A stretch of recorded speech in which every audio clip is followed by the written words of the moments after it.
Welcome back to the Destination Dream Job podcast. Today I have Brad Minton. He is a certified career counselor and resume writer and the founder of Mint to Be Career. Brad has worked over 12 years helping hundreds of Gen Z and millennials find career clarity and direction and land opportunities aligned to their authentic potential. Thank you so much for joining me today. Thank you so much, Steph. It's great to be with you. Yeah, so I love that you focus on the authentic potential. I always talk about authenticity in my work as well. So I thought maybe a good direction for us to go today would be to talk about, authenticity in our personal branding. So just before we jump into it, though, I just want to clarify that personal branding is not just for business owners. I don't know if you get this a lot, but people always ask me, oh, I see you do personal branding. That's just for people who are in business, but personal branding is also for job seekers as well. That can include your resume, cover letter, LinkedIn profile, executive bio, any other collateral you have in your job search. So, just to start us off, what does authenticity really mean to you when it comes to personal branding? Oh man, such a great question. You're cutting to the heart of it right from the onset. I think really, for me, kind of how I always explain it to clients or just individuals that are kind of coming into awareness of what this term means, and you summarized it really well there, is that I come from the higher ed space, so I'm also using that particular lens and how I describe it. But there are so many people out there in the job market that have traveled similar roads to you. Maybe they went to the same school, maybe they got the same degree, they were in the same courses, maybe they did the same internship. How I look at it is, what's authentically different about you? What are the things that other people can't replicate? Because those are going to be the defining characteristics. Those are going to be the things that really attract employers to you and allow them to see what it is that you bring to the table that is uniquely awesome. And so uh, I just kind of say it's your story. I think it's the parts that connect the dots, because you have all these great events from start to finish. You have, that thing that kind of sets you out on your course. You have your education and training. You have the jobs that you've taken, the opportunities that you've seized. But it's the why underneath it. It's how everything connects back together to kind of form this collective vision and makes everything kind of make sense. Because I think particularly the trap for so many young job seekers is really kind of pouring so much heart and soul into the resume, thinking that that's going to be the end all be all and that's going to speak for them. But I think it's so important to be able to find these nooks and crannies and opportunities to be able to share your why, to be able to share the things that you cannot summarize on one page. That's so interesting. Yeah, I mean, storytelling is so important, especially, when it comes to our personal branding. But I love that focus on sharing your why. So, how do you Mhm. think people kind of figure out what that is if they're not clear on what their why is yet? Yeah, I think it's really, I think it's so many different things that really come to form this collective when we're kind of talking about that aspect of why. I think it's a lot of self reflection, but it's also taking an inventory of other people and the events and the experiences that you've had. So I think by being able to look at all of those things, it can help kind of formulate this really rich picture. So, for example, um, one of the things that I like to be able to do and spend a lot of time on is talking about strengths and talking about, for an individual, particularly a young person who I often work with the most, is over the course of time, where have you found your in the zone moments? Where have you found those times where you're just in peak performance? You're just killing it. You're doing an amazing job. And then surveying the people around you, where do they see that side of you show up? And is it the same? What are the crossovers there?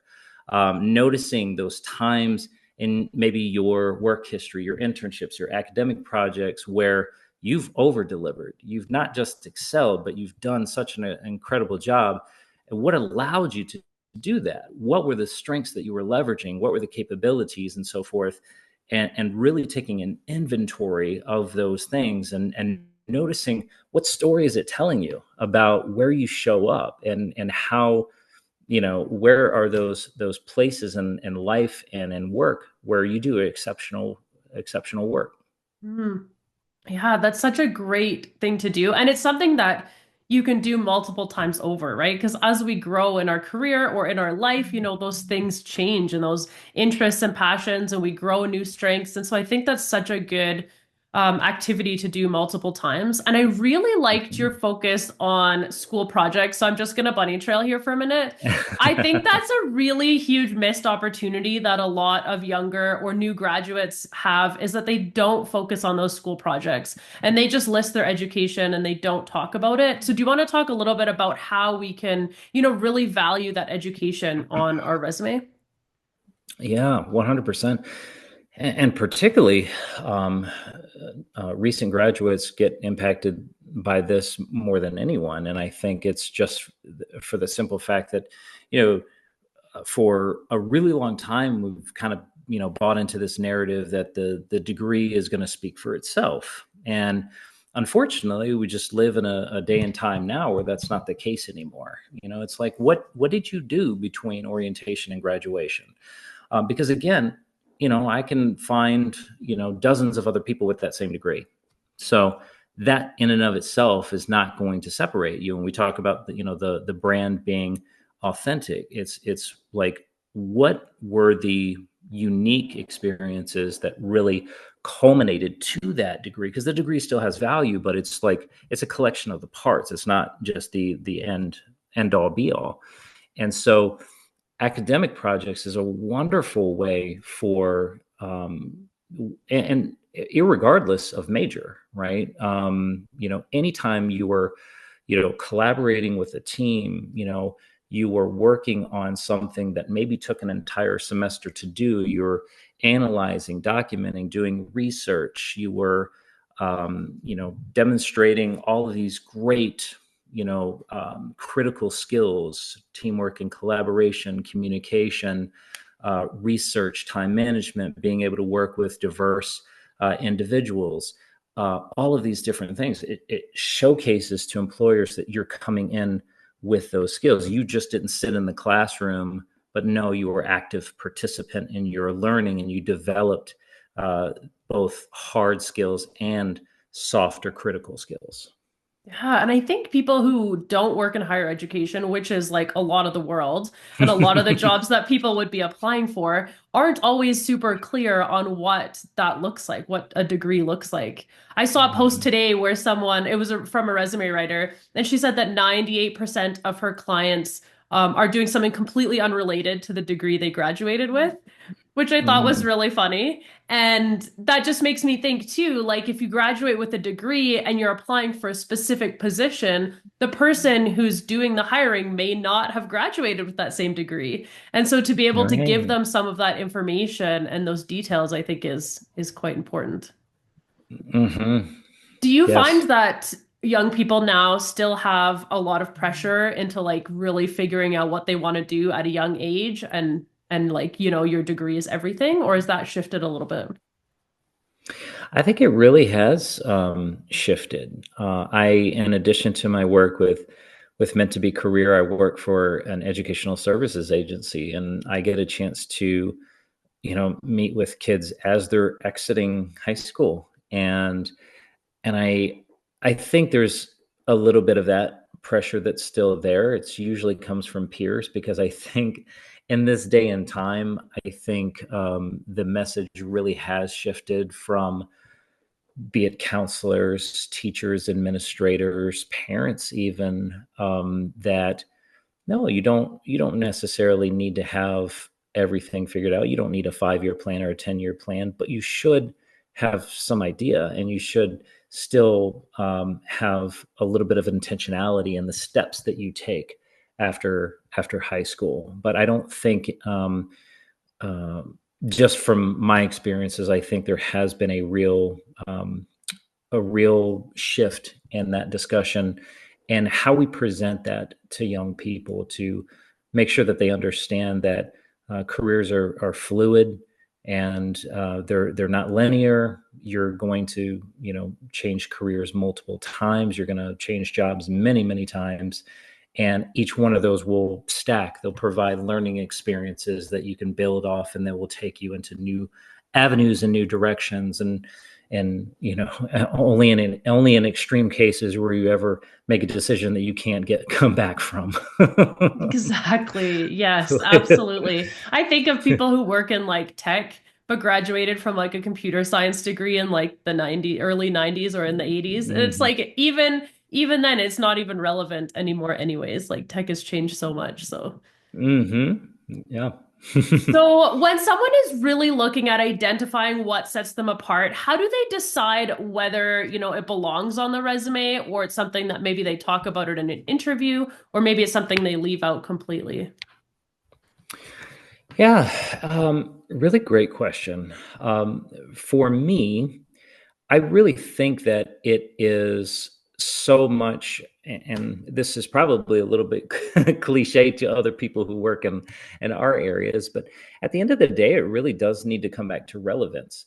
But I think even you said it in our podcast together that you can make things that might seem to be irrelevant, you can make them relevant. And it is really about how to position skills and attributes that will showcase to an employer the potential value, the upside. How has your experience in athletics, I'm just using that as an example, how has that experience, playing football? How has that been an experience that you can now showcase for a potential employer? And you think about all of the advantages that come with something like that. It is strategy. It's strategic game planning. It is collaboration. It's a lot of teamwork. It is being able to self-sacrifice. There are so many ways that that can really be a compelling story of the value that you can add, bringing that skill to the forefront. Now, that in and of itself may not be enough, but you use it in context, in partnership with maybe more of those harder technical skills that you've developed that you're going to be bringing to the job, relevant to the role. But it adds a different layer, it adds a different dimension, but still valuable and useful skills that one can leverage. Definitely. I definitely agree with that. I think that, you know, it's really up to each individual person what they want to include on their resume, whether they feel like it's relevant. But like you said, you can make pretty much anything relevant. That is really, yeah, that's definitely helpful. But what do you Hmm. do when I'm sure you've encountered this a lot where as a, someone who writes resumes for people, you write they tell you all these really great stories, you write an amazing resume and they're like, "Oh, I feel like a complete imposter. Like this does not feel like the things that I've done, even though it's exactly the things they have done, just Yeah. worded in a more professional way." So what do you think about that and how do you help people kind of overcome that imposter syndrome feeling? Yeah, it can come up, certainly. And I think the I think the thing that I just in general that I would try to remind people of is this is like translating a language. At the end of the day, your experiences, your skills, your value add are the same, right? I'm not, as a resume writer, I'm not fabricating that. I'm not putting experiences that you haven't had or skills that you don't have on a resume. I'm being truthful.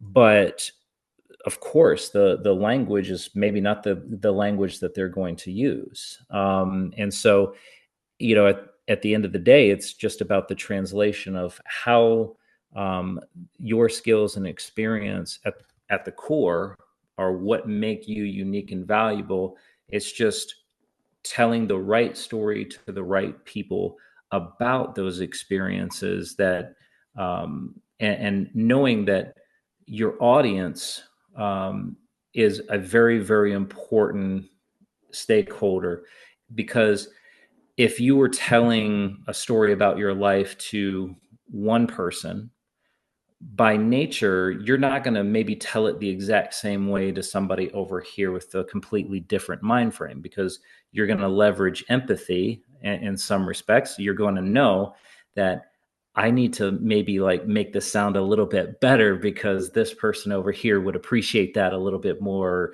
you know, and, you know, I'm going to add in a few more details that that I think that they would like. This is really no different. You know, it's just kind of knowing that the audience is going to perceive certain things to be a certain way, and we just want to make sure that um, you know, we're not changing the story. We're just figuring out what elements of the story to put first. That's such a good point. What elements of the story to put first? I think that a lot of people, when they tell us their story, they usually focus on, the situation or like what their team did rather than what they did specifically. So I think that's so Yeah. important. And like, I'm sure you do this a lot, is really pulling out what their action was and what result they got from it so that you can frame it that way. But then people who aren't comfortable, talking about themselves, or what some people say is bragging about themselves, that can feel, odd or uncomfortable just because it's something they haven't done a lot.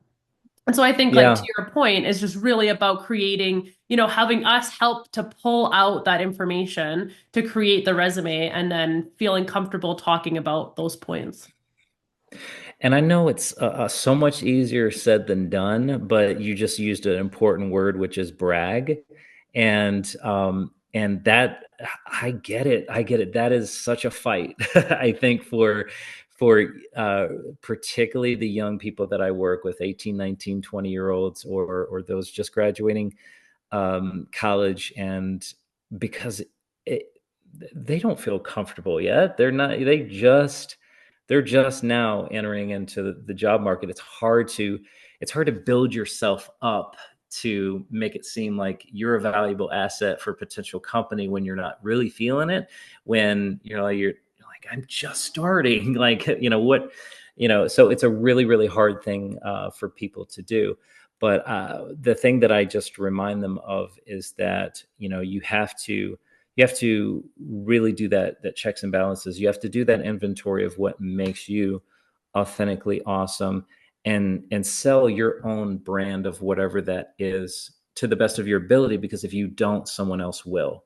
And so you're caught in that bind where you can be self-deprecating, and you could feel that you're an imposter, and that that maybe you're not going to be quite ready or up to the challenge. But you've got to push through that. You've got to find, you've got to build that confidence. It's like building a muscle. You have to kind of build that. It was so hard for me because I struggled with that so much. I am, one of these people that never puts myself over like that.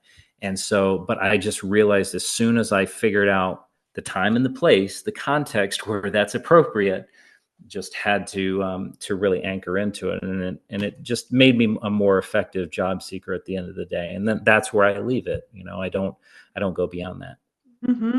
You said something really important there, and I just wanted to repeat it. If you don't do it, someone else will. So, like, if you're thinking about that, right? That's so you're like, oh, I don't want to show up or I don't want to do this in an interview, but someone is going to, and that person is likely going to get the job. So, why not you? Why shouldn't it be you, right? Instead of other people. Yes, yes, 100. If you could give people like three tips on writing a resume, what would be your like top three tips that you would give them? Maybe some of the mistakes that you see. Oh, that's great. That's great. Um, Probably my go-to tips really center around number one is assuming that somebody is very busy. And if you had to sell your value, if you had to position yourself in a certain way in a very limited amount of time, because this is what the research says, they're going to spend less than 10 seconds. You don't have a lot of time to really put your best attributes out there. So you've got to hit your heavy hitters first. within the first line or two, it really needs to spell out why you're credible for that role, what it is that you bring to the table, your value add, whether it's through a professional summary or a list of accomplishments, key skills. You've got to everything that's relevant to that job has to be in that top third of the page, um, because you don't have any guarantees that they're going to look beyond that. And usually that's the case. If they don't see what they need to see in the beginning, they won't. So I think that would be my first, just position your heavy hitters first. I think the second thing that is such a tremendous missed opportunity for individuals is um, really going back through, and part of this is, you know, doing doing things that you should be doing all along, but going back through your entire work history and thinking about your individual unique contributions. You know, you were maybe at a job for a year or 2 years or however long, or an internship. What can you look back on and say, tangibly, I created, I moved the needle on the results that I was able to produce that I can trace back to me, um, and make sure that those are embedded in the resume. And I think that's something that just people tend to tend to neglect. Just by nature, they're going to say what they did, where they did it, and maybe include a little details about how they did it, but they don't always let somebody know what it actually resulted in and why it was effective and why it was helpful and how it helped the company. So results, results, results. I think as long as you can, try to really impact or showcase that impact through the resume, I think you're doing a fantastic job. And then I really think the probably the last thing that I would say is keep it simple. I mean, I think one of the big traps that so many, particularly young people, again, that's the lens that I use because the that's who I work with a lot. They just tend to fall into this trap of like overdoing it. If I have these really big, flashy, elaborate designs that's going to help me in some way, and you can put any wrapper that you want on it, but if the content sucks, the content sucks. So you really strip it down and think about, from the perspective of an employer, they just want to know what it is that you're bringing to the table, because the formatting and the bells and whistles of it might look nice, but if you're not really selling yourself in the actual content, it's not going to be nearly as effective. Hmm. Those are all really great points. I had a question that comes up a lot for me under the second one about, talking about your results and your individual contributions. I know, as you probably also know, all resume writers are always like, give me numbers. I want all the numbers. But some people don't have numbers. So what is your take on if like they're in a company or in a role that just doesn't have a focus on numbers? How do you display those accomplishments in that case? Yeah, you have to get a little bit creative, and I've had that situation come up a lot, and it might be a combination of different things. It might be, yeah, that they're how they're measured in that particular role. Just that's maybe not nearly as much of an emphasis. It's not in their performance evaluations, or they just never kept good track of it, and so they don't have anything that they can go back and reference. But I think one of the things that I would just say is that I think numbers can show impact, but they can also provide a lot of context. And so, being able to embed as many numbers as you can to show the scope of your work, I think, is another avenue that is still a missed opportunity. Was it a result in and of itself? Maybe not. So, for example, if you worked as a waiter, you could say that you served 50 people a night or 100 people a night. Um, is that something that's maybe directly impacting the restaurant? Maybe not. It's you can't always tie that back to revenue, but it still shows that you were very busy. You were exercising all of these different skills, communication, teamwork, time management, multitasking, all of these different things. And so, 500, or I'm sorry, 50, 100 still provides a certain degree of understanding as to the scope of your work. Um, if you are working on individual projects, and again, you may not be able to see those projects all the way through. Maybe you weren't there when they were finalized, but you could even provide numbers in the form of timetables, like, implemented such and such strategy for 3 months or 6 months, or oversaw this particular project for a period of 1 month or 6 weeks or whatever. So sometimes it's just about getting creative. It's about understanding that numbers aren't always like, okay, dollar signs and percentages, but also just providing the context of the work environment that you were in, the amount of people that you served, and those types of things. That's a great way to get creative with the numbers. I've definitely obviously thought of that because I'm a resume writer, but it's not something that I do as often as you're saying. So it's something I'm definitely going to include more in my resume writing. I think I work with a lot of people who have jobs, like nurses and teachers and stuff like that, which it's a lot harder to measure the impact Mhm. but so we really focus on like what the results were, but there's not always numbers attached. But that makes me it just gets me thinking about what other like, adjacent numbers that could be valuable to include in the resumes. Thank you. That was great. Thank you. Yeah. If someone is listening to this and they're like, why would I hire a resume writer? Why wouldn't I just use ChatGPT or do it myself? What do you think the benefit is of having a resume writer? Well, of course, I'm biased, Of but course, yeah. yeah, I think in today's day and time, in 2025, I would probably go out on a limb and say that many job seekers and resume writers alike leverage AI tools to make them more effective. I think that uh, AI serves its function as being a tool in the toolkit, not being a solution. And so, all the best AI in the world is absolutely useless if you don't know what it is that you're looking for and you don't understand how to prompt it.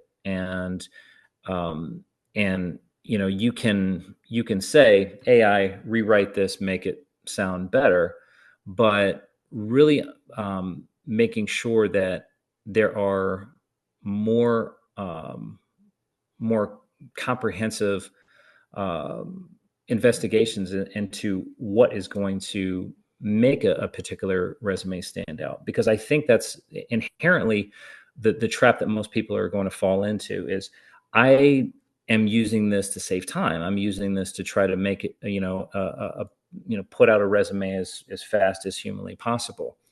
Well, number one, I think recruiters now are becoming way and way more savvy to what was written by ChatGPT. I think they're kind of seeing the signs there.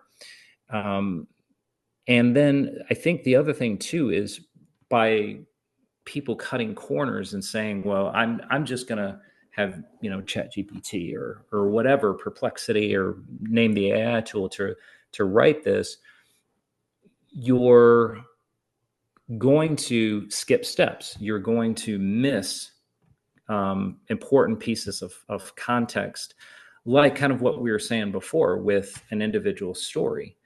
If I'm just going with the black and white, if I'm just talking about my work experience, or if I'm just kind of saying, "Hey, spruce up this job description to make it sound good on a resume," I'm going to be missing details, right? Because AI doesn't know your impact. AI has no clue, how many followers you were able to increase on your social media platforms. AI has no idea, how much savings you were able to offer in your particular role. So you have to be able to really understand that there are different core functions of the job experience, and that you have to take an inventory of these different things to be able to showcase the full collective impact. But if you don't know what to look for, you're going to shortcut it, and you're going to just immediately go for what's the quickest, what's the easiest, and that's often going to show up as a little bit more lackluster. I also heard that applicant tracking systems are starting to be able to scan for AI in their when they're scanning the resumes. So that's something to, yeah, just pay attention to as well, because Mm, that would it wouldn't change the surprise game. me. Awesome. If people want to work with you or they want to learn more about you, where can they find you? Yeah, I think probably a good easy starting point would be my website. It's menttobecareer.com. The mint is mint, like a mint leaf. um, and I'm also on Instagram and TikTok at meant to be career. So certainly find me there. And I'm on LinkedIn, very active on LinkedIn at Brad W. Minton. Awesome. We will include those links in the show notes. Thank you so much for joining me today. Yes, thank you so much, Steph.